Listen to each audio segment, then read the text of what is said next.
Hello everyone, welcome to my room guys, it's Ren here speaking. Today we're going to just take a bit of a retrospective look back at this book, The Ecstatic Soul, which is my book on the INFJ, my first book. You know, the sequel is coming out this year. Stay tuned, you can still get this book if you haven't got it yet, the link is below. And we're going to just take since the new book is going to be coming out at some point this year, I just thought that maybe we can sort of take a look back at this and I'll lead on main insights, what I'm particularly proud of, what I think I could have done differently, and further sort of paths of inspiration. Keeping in mind that I've also written this book since then, 2022, The Infinite Castle. It's a book of fiction. It's magical realism, existentialism, Kafka, Dostoevsky, Camus, and all these people, Murakami.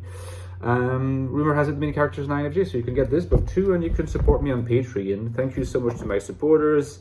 A loyal supporter of mine recently increased their contribution. I'm very grateful for that. It really helps the channel, as you know. Now, The Ecstatic Soul, this book, okay?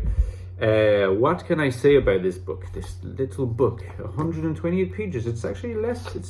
I was convinced it was 140 pages. You know, I'd sort of forgotten that it was only 128. Very compact, but according to most people, long enough. And I think that the reason why people have been considering it to be a long enough book is that it's quite dense, and people have been basically saying that if it was a lot longer, it'd be just even harder to digest and might make it too tough reading, maybe in some way. I mean, of course, there's going to be exceptions. There's going to be people who would have loved it to be like 400 pages or something, but I'm talking about statistical averages, which is really useful also for me in future, because it means that as I'm currently working on a new book, I'm sort of also calibrating it in terms of what is the level of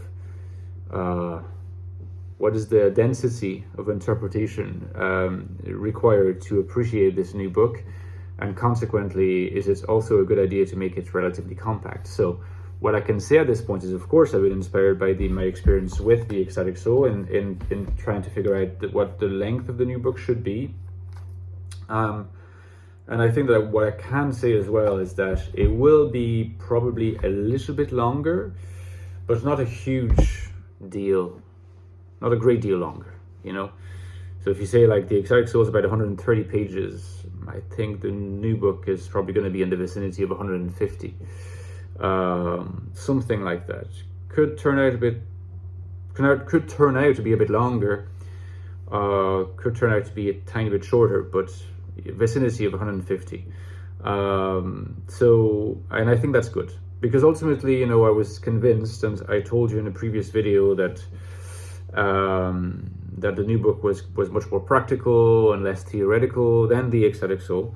But the fact of the matter is, I am the writer that I am, and I do always end up theorizing to a degree. So it's not going to be light reading necessarily, but it's not going to be more complicated than The Ecstatic Soul. Like I've said this before, and if anything, maybe a little bit easier to digest than The Ecstatic Soul, because there's less technical language. It's looking a lot at, the INFJ in society once we accept the constitution, the existential constitution of the INFJ as laid out in The Ecstatic Soul.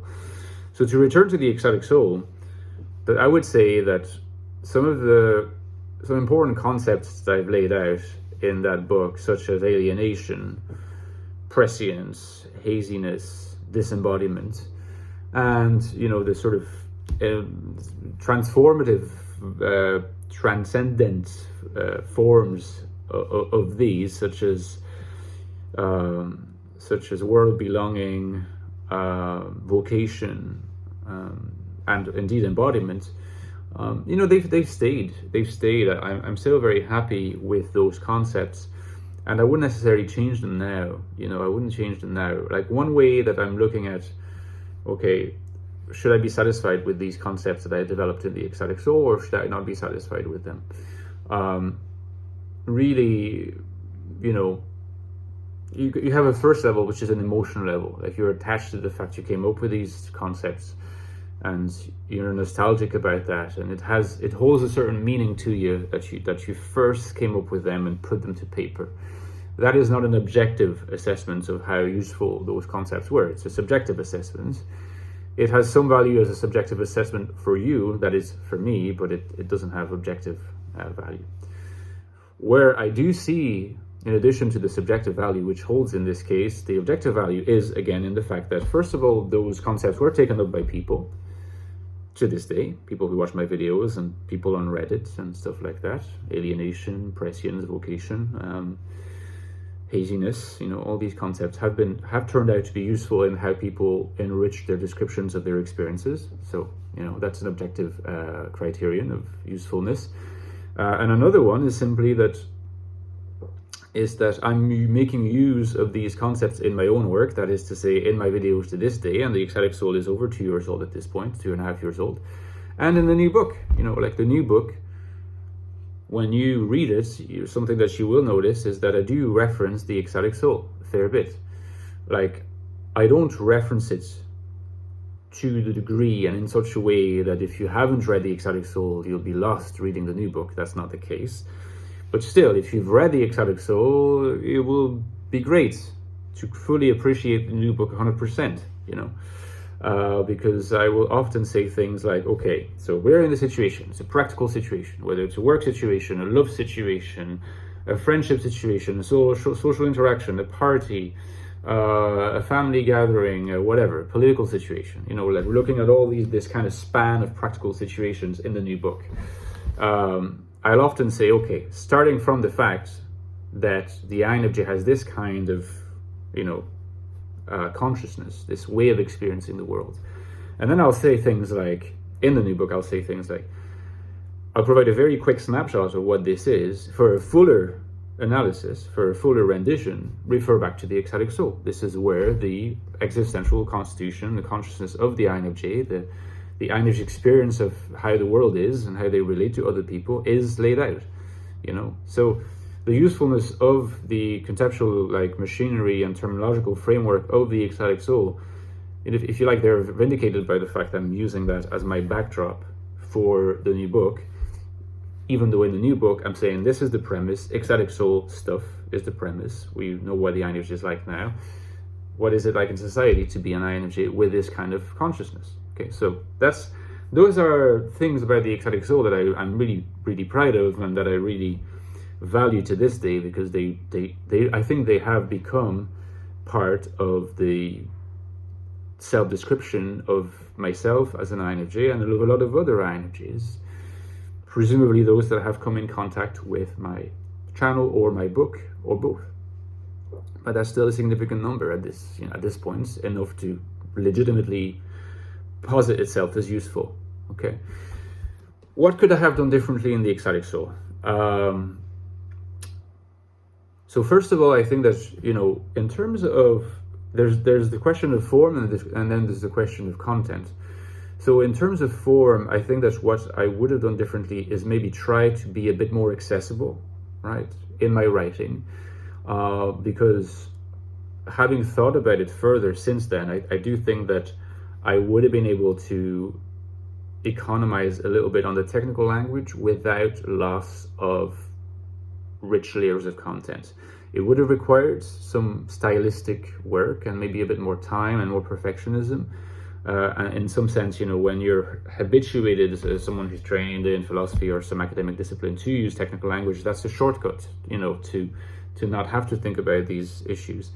I don't think that the Ecstatic Soul is the most difficult book on the block, but around the block. But at the same time, it is true that the few, overall, statistically few negative reviews of the book have usually been because of its technical language. I mean, there are some people who just really have such a mythological understanding of the INFJ that they were going to review the book negatively either way. But there's also, I think, people who would have appreciated it more if it was less academic and less technical. It's not hugely academic, it's not hugely technical, but it still could have been a bit less without loss of substance. So I think that this is something that I could have done. I'm not regretting it because the past is the past. However, I'm implementing this application. Oh, the Chainsaw Man has lost his head, so I don't know. We'll finish the video without a head for Chainsaw Man. It's the punishment for my own SE inferior. But anyway, so what I was saying is, there is this there's this fact that I can implement in a new book. It will remain a work by by myself. So it's not going to suddenly turn into like a heroic fantasy or something. But I'm trying to implement this observation about form, about content. What I would say about the Ecstatic Soul is about content. It's true that I could have tried to explore more facets of the INFJ personality. I could have gone for something wider in scope. There are sections in the Ecstatic Soul where I say, well, further research in Jungian existentialism will hopefully reveal this and that aspect that I'm not addressing right now. But like I said, I think that, so I had two reasons for just not addressing these other components of the INFJ personality. Maybe it's more than two reasons. One reason is that I was at a point in my investigation and collection of observations on the type that was, just still ongoing, less rich than it is now, obviously. Another reason was what I had said before. I wanted to keep the length of the book relatively concise, so I couldn't address all the components. And thirdly, well, simply enough, I had in mind the idea of writing a sequel at some point. I wasn't sure when I was going to do that. Now I'm doing it now, and it's some of the stuff that I had left unexplored in the Ecstatic Soul I'm addressing now in this book. So these were my reasons. So in terms of the substance of the book, in terms of the content, most of it I would just keep. To this day, I think that I'm taking a slightly new direction in a new book, and I'm not addressing all the points I had left open in the previous book, but that's just in the nature of research. Time passes, your research interests evolve, and what I can say is that with a new book, I think that the interests and the focuses of the book are more aligned than ever with what my readers are going to be interested in. So if this is something that is convincing to you, do continue, do stay in tune with my announcements regarding the new book. And if you want to use the section below, in the comments, and if you read the Ecstatic Soul to kind of give your own impressions, a few years down the line, it's always going to be very interesting to other people and informative to me. Okay, see you on Wednesday, guys. Take care.